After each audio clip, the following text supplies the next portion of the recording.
हमार हो सऊदी से आवतारे राजा जी हमार हो कके हम रेडी बानी सुरहो सिंगार हो कके हम रेडी बानी सुरहो सिंगार हो।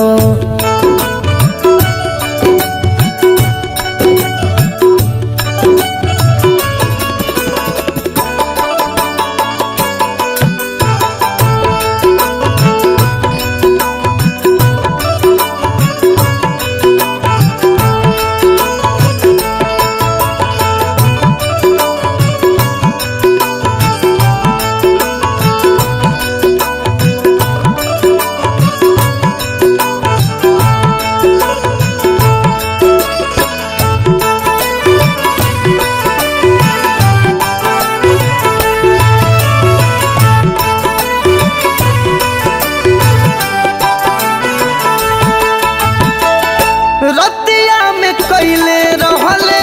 वीडियो कॉलिंग बात वो कहले कि फिल्म देखे चली हो हमारा साथ वो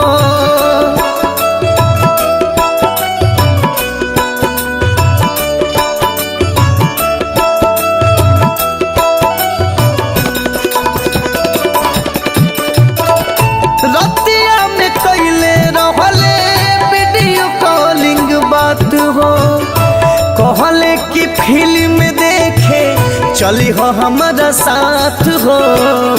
बड़ा खुश बानी पाके ऐसन भतार हो बड़ा खुश बानी पाके ऐसन भतार हो कके हम रेडी बानी सुरहो सिंगार हो कके हम रेडी बानी सुरहो सिंगार हो।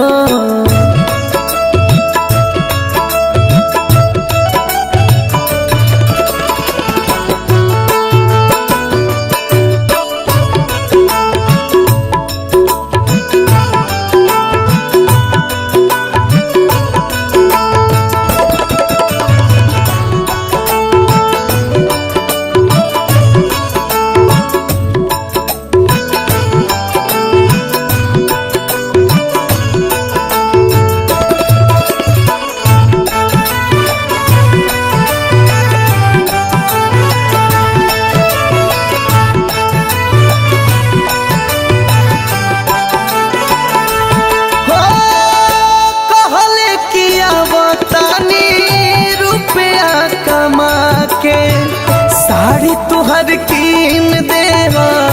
शोरूम जाके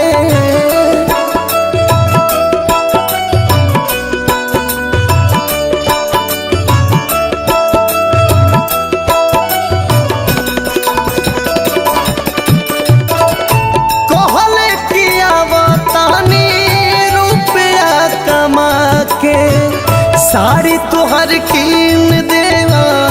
शोरूम जाके शर्मा सतेंद्र प्रदीप निके बा विचार हो कलेंदर अरुण चंदन निके बा विचार हो कके हम रेडी बानी सुरहो सिंगार हो कके हम रेडी बानी सुरहो सिंगार हो।